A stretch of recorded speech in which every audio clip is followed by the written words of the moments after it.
Hey, what's up, fam? Thank y'all for tuning in once again. As always, be sure to like, share, comment, and subscribe. And when you do subscribe, hit the notification bell. So every time I drop a video, you will be the first to know about it. Well, it seems like Joe Biden is feeling the pressure of losing some of his voter base. Well, you knew it was coming with how he's handling the migrant situation, how he's handling the wars in Ukraine, the war in Ukraine. Oh yeah, and the one with Israel and Hamas. How he's not handling Black Americans. You knew it was going to happen, so I don't know why he's surprised. But let's get into the story because this is an interesting tale. This is from the Washington Examiner, and it reads, Biden screamed and swore during private meeting after being told he is losing to Trump. Report states, man, not Biden, hollering and screaming, not grandpa. It says President Joe Biden is anxious and angry about his re-election campaign as former President Donald Trump shows strength in swing states and nationally. Biden has been second-guessing travel and messaging for his bid for 4 more years amid other frustrations, according to a report from NBC News. The report cites several people familiar with the Biden campaign to illustrate the frustrations the president has as his 2020 opponent appears on track to beat him, according to most polls. Now you got to remember, this election is probably unlike most elections in the past because you actually have two former presidents, or one current president and one former president, but 2 people who have been in office the most recently actually going up against each other like winner take all, best 2 out of 3. So we've seen what happens during Trump's administration, and we are seeing what happens during Biden's administration. And people, you have to understand, have bad long-term memories and great short-term memories. That if it seems like you're doing things that are not benefiting the family, the county, your neighborhood, the country, the citizens, if they're going through it now, they're going to have a problem with it. And they'll forget what the other person may or may not have done to help or hurt the citizens because it was a long time ago. A lot has happened since then. So you got to take that into consideration. It said Biden was reportedly seething after he was told his handling of the war in Gaza had caused poll numbers in Georgia and Michigan to drop, with the report alleging he shouted and swore. Let's go a little deeper because it's not just how he's handling the war in Gaza, because that's a big thing, because you came out, you're on Israel team. Everybody's telling you that what Netanyahu is doing is inhumane and it's not right, but you still supporting Israel. You still giving money, sending money, while you got a lot of people. You got people that's supporting them, but you got a lot of people who weren't supporting how everything was going on. Then you come out later and say you don't agree with the way Netanyahu's handling the situation. Now, here's the problem with that story too. Look, the real problem, like you said, Michigan, you have people of Muslim faith, Islamic faith in Michigan came up with some kind of like a program or something saying like Joe must go. And we're talking about Muslims or Islamic people saying Joe must go because of the way he's handling, because of the way he was handling what was going on in Gaza, which is probably why he's kind of teeter-totter and kind of changed his tune. Because you got to think about it, you're talking about a whole doggone religion. It's kind of like the Jewish faith, right? The Ashkenazi Jew faith, where you talk about one, then it means you're talking about them all. So with the Islamic faith, it's probably the same thing. You do something against a freaking country, then, or a state, whatever you want to call it, you're doing something against all of them. And if you're not helping, if you're helping to support the enemy, their perceived enemy, well, then you got a problem. So now you're talking about all Muslims or Islamic people in America saying Joe must go because he ain't handling this right. So you got to understand that with the Gaza issue. And again, then you have to understand with, let's say, Black Americans, when you're dealing with the war in Ukraine, or let's stick to the migrant situation. When you opening the borders, migrants getting a lot of jobs, migrants getting, housing and money and prepaid cards to do what they pretty much please, coming over here committing crimes, getting released, things like that. And yet you have a bunch of homeless people, where the majority of the homeless and majority of a lot of the cities are Black Americans. And yet you're not going out your way to make sure that they are taken care of, regardless of why they got in a situation or what caused them to get in a situation, because you don't know what's going on with these immigrants. But yet people that's citizens of your own country, you're allowing them to suffer.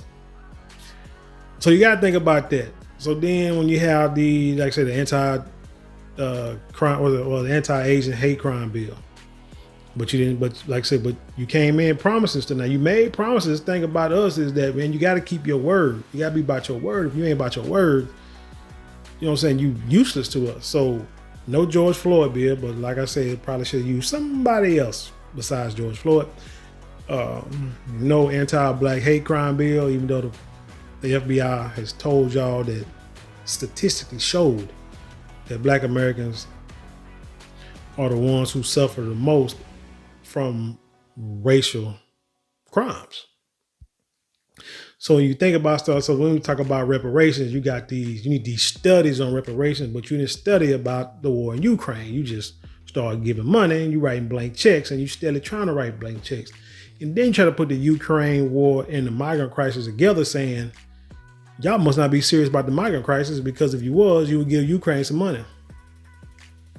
It's like two things that don't match. I don't get it. So when you add all that in, you think you're doing something good one way, but you alienating your people, you most logically are going to start losing votes, okay? It said he has also felt cocooned. The president wants to speak more with voters and has been frustrated by restraints placed on him. Now, I told you before that you can tell that all they want him to do is read from a teleprompter, answer the questions that were picked out for him, because the answer will be ready for him, and then walk off to the sunset. But you can tell when he goes off the rails, off script, because he'll be talking about stuff that has nothing to do with the topic. He'll tell old stories, and then you can tell he's just like an old man, old senile dude when he's talking. He like to get the rambling, mumbling, stuff like that, trying to get his words straight. I mean, it is what it is. So this makes sense that, he's upset because that they've been restraining him. In preparing his State of the Union address, Biden attempted to eliminate rhetorical flourishes to explain his accomplishments instead. The address, which was earlier this month, was fiery and saw Biden interact with a rowdy congressional audience. Biden took advantage of the stage as one of the most watched political events of the year to make his case for why voters should support him instead of Trump in November. It was probably the most watched event of the year, or one of the most watched events of the year, is because human beings love to see a train wreck. It's been stated for months, maybe years, that Joe Biden is getting old and senile and that he should just retire. Like, why would you vote for a man in his late 70s, early 80s to become president of the United States? It makes no sense. So when you, it's kind of like watching a Mike Tyson fight. Now, Mike Tyson, my favorite boxer, is one of the, most devastating of all times. I can watch his fights all the time. Every time I watch his fight with Buster Douglas, man, it hurts. It really does. It still stings to this day. It might sound crazy, but it does, because that was like the end of, like the giant has been slain. You know, like there's no way in the world he lost to Buster Douglas. Man, still hurts just talking about it. But anyway, you know, but as time went on, and Mike Tyson said he didn't have no love for the game no more, but he was still boxing. People would go see him, and it'd be sold out, and pay-per-views be sold out. But, you know, you just hoped that he had one last knockout, but you know, it was a train wreck. He was just losing fights that he shouldn't even been losing, and people was paying to see that. So people love to see a train wreck, so they thought, shoot, Biden gonna get up there and get to saying something crazy. They probably had bets like over and unders and stuff. Then he's gonna say something off the kilter where they're gonna start laughing at him, and then, you know, it's gonna prove that, I'm sure he's gonna prove that he couldn't be president. So yeah, people are watching it just to see where his mind is, to say, hey, this here's gonna prove to me if I should vote for him or not. Biden has remained behind Trump in most national polls, in stark contrast to 4 years ago when Biden dominated Trump in nearly every poll. The Real Clear Politics polling average shows Trump leading Biden by 1.7 points nationally, while the former president also leads the president in most swing state polls. Despite the poor polling figures, Biden's campaign has amassed strong fundraising numbers, bringing in $53 million in February. Dang. While Trump is set to spend a significant amount of his campaign funds on legal fees, and that's what they was hoping for. The problem is you're going against Donald Trump. It'd be different if you was going against a newcomer who was going through these issues that Trump was going through, people hadn't, you know, felt that he benefited them more than the current president. And you got all this money, you can campaign, and you can pretty much guarantee yourself a win, but you're going against Trump. Trump can probably be broke, raise no more money, and that cat can still win just because of who he is. Which makes me wonder, why do you need so much money to campaign if you are the president, or if you have been the president? Because if you've been doing your job correctly for the last 4 years, you shouldn't need to campaign. I mean, you go out, you should be doing that, you know, all year round. For 4 years, seeing the people, meeting the people, inviting people to the White House. We ain't talking, well, never mind, let me not go into the LMNOP. But you should be doing stuff for 4 years, showing everybody, hey, I'm here for you, I'm here for you, I'm here for you. Then you ain't got to sit there and raise $50 million, $100-something million, $200 million a campaign. It makes no sense.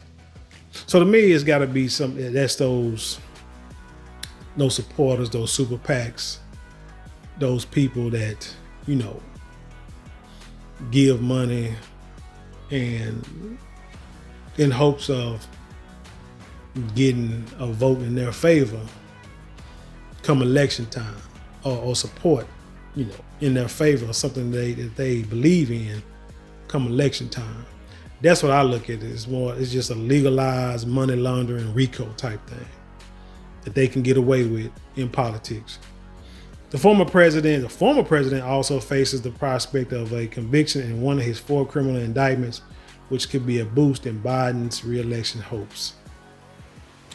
Like I said, the way it's going now, who knows? I mean, I feel that, and I want to say this because I listened to Judge Joe Brown, that probably pretty much every last one of these charges going against Trump will either be dropped, or if it's a conviction, it'll be overturned.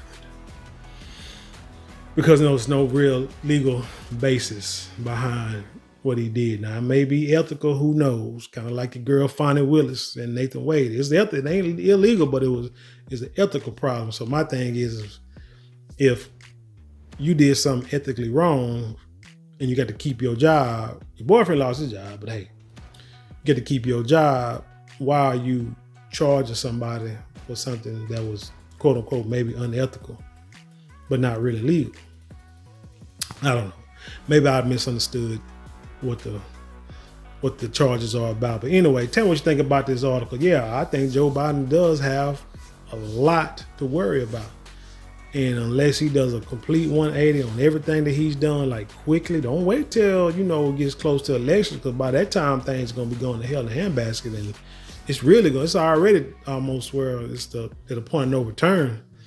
Every day you keep waiting, it's getting worse and worse. So if I was buying, I just go ahead and close that border, ship a bunch of these migrants back. Stop sending money over there to Ukraine and Israel. Let Haiti be the asylum seekers, because that's a prime example of people who should be seeking asylum by what's going on over there. And I'm hearing that Ron DeSantis is trying to send them all back, just like when they came over the first time the borders were open, and they rounded them up and sent them back real quick. But hey, you want to say that these people are not bigoted or racist? Believe what you want. But anyway, tell me what you think about this story. Leave your comments below. Hey, let's dialogue. You know how we do around here. Like to have these conversations so we can all both learn and teach each other. Also, there's 4 non-monetary ways you can support the channel. Like, share, comment, subscribe. Take you about a couple of minutes to do all 4 of them. Hey, if you want to contact me, email me at soulinthesoil@gmail.com. And also, if you want to support monetarily, you can get a super chat, super thanks, or click on some of the links below in the description box. But hey, however you support, I thank you for it.